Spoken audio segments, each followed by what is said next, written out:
You really decide to register your business? Congrats, Lisa. Yes, girl. Thank you. So proud enough. File your tax return them yet? Drawbreaks. What you say? Yeah, man, look on this. You say? Let me see this. SO4. What is some hyper weapon or some video game? What is?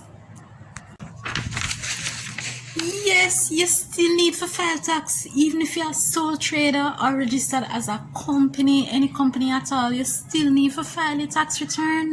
Still have to do it even if nothing now go on yet. Boy, my sis, my glad bag just bust a while ago. I know me feel blue like a this year head sitting here. Well, have no fear. Mona is here. Let me break it down for you. And help me?